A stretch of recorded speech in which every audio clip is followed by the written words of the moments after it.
अकोला की आवाम के लिए, टैक्स के लिए सुप्रीम कोर्ट तक लड़ने वाले, कोरोना के मामले में बिना किसी खौफ ख़तर के कौम की, मुल्क की खिदमत करने वाले और हमेशा से कौम की खिदमत का जज्बा रखने वाले और अपने दम पर अपना नाम पैदा करने वाली शख्सियत, मेरी मुराद अक्सर लोग पहुंच चुके होंगे, आली जनाब डॉक्टर खान मोहम्मद ज़ीशान हुसैन साहब से है कि जिनको अभी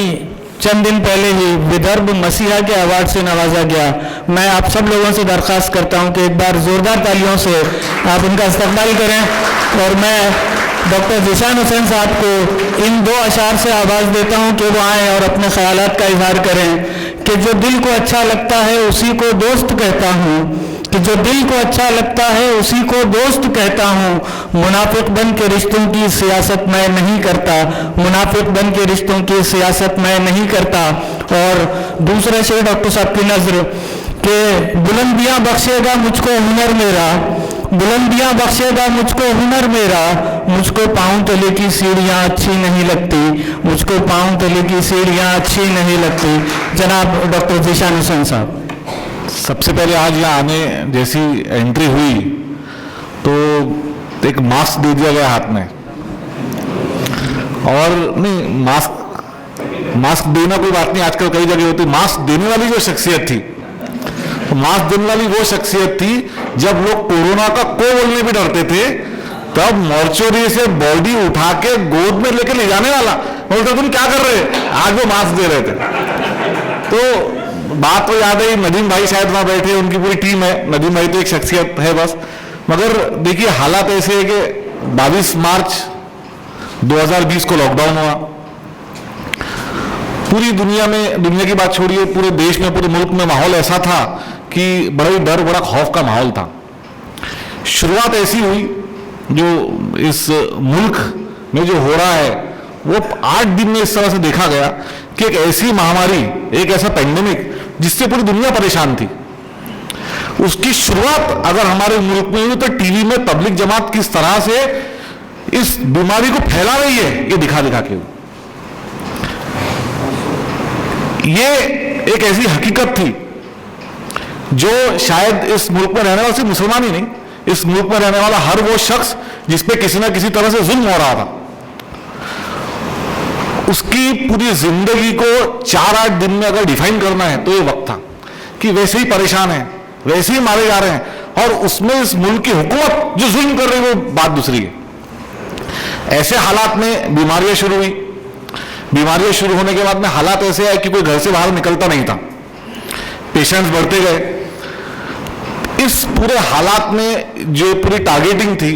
इस पूरे माहौल में देखिए कुछ बड़ी अच्छी चीजें गई कि जब वहां पर अंदर जाके मेन हॉस्पिटल में जो कोरोना का वार्ड था, वहां पे अंदर चाहे वो मुस्लिम पेशेंट हो, चाहे वो सिंधी समाज के पेशेंट हो, सिंधी कैंप से पेशेंट हो, चाहे वो जूनियर तारफेल, न्यू तारफेल का पेशेंट हो, या कहीं का भी पेशेंट हो, वहां अगर खिदमत करने वाला कोई है तो रियाज भी एकदम दाढ़ी टोपी के साथ में वही रहता था वहां। और ये अल्फाज मेरे नहीं है, ये अल्फाज वहां के ऐसे कई पेशेंट है जो वहां पे थे जिनके फैमिली वाले अंदर जाने तैयार नहीं थे, लेकिन रियाज भाई को उनके साथियों को डब्बा दिया जाता था, फ्लाइंग कलर्स की टीम थी, रोटी बैंक थी, उनको कहा जाता था कि हमारी ये रोटी अंदर पहुंचा दो, हमारा खाना अंदर पहुंचा दो। ऐसे हालात में और इस बैकग्राउंड में कई चीजें हमें यहां से आगे लेके जानी बहुत जरूरी है। जब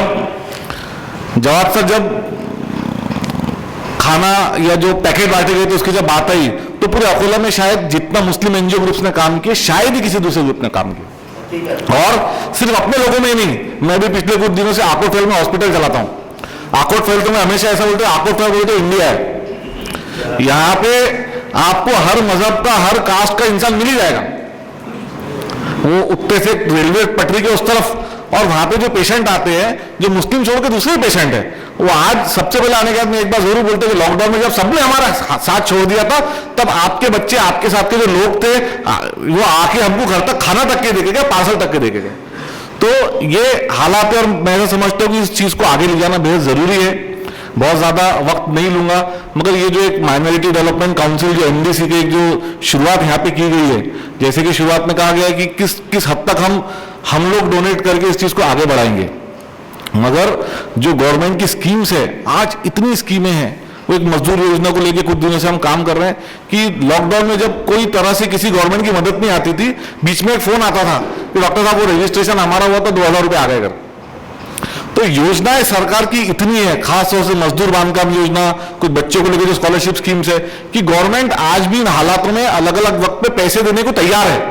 मगर हम वो लेने को तैयार है कि नहीं, हम वो दिलाने को तैयार है कि नहीं, हमको उसका जवाब ढूंढना है। मैं ऐसा समझता हूं कि एक बड़ी अच्छी शुरुआत यहां पे की गई है कि किस तरह से गवर्नमेंट की स्कीम्स और गवर्नमेंट द्वारा शुरू करी जो अलग अलग योजनाएं हैं, उसमें किस तरह से बेनिफिशियरी को ढूंढकर हम उनको जोड़े। और जैसे कि डॉक्टर जुबैर नदीम साहब ने शुरुआत में कहा कि अलग अलग अकोला में जो अलग अलग हमारी एनजीओज है, ये बेहद जरूरी है। सबसे पहले इत्तेहाद, सबसे पहले हम एक प्लेटफॉर्म पर आए और इन योजनाओं को अपने लोगों तक लेकर जाए। सिर्फ जैसे हमने इससे पहले कहा कि सिर्फ मुस्लिम पॉपुलेशन में करते हैं, हमारा मकसद भी नहीं, हमारी सोच भी नहीं है। इसकी शुरुआत हम करेंगे और आने वाले वक्त में इसको हर किसी के पास में लेके जाएंगे। ये ऐसी गुजारिश करते हुए मैं अपने 2 शब्द खत्म करता हूँ। शुक्रिया, जय हिंद।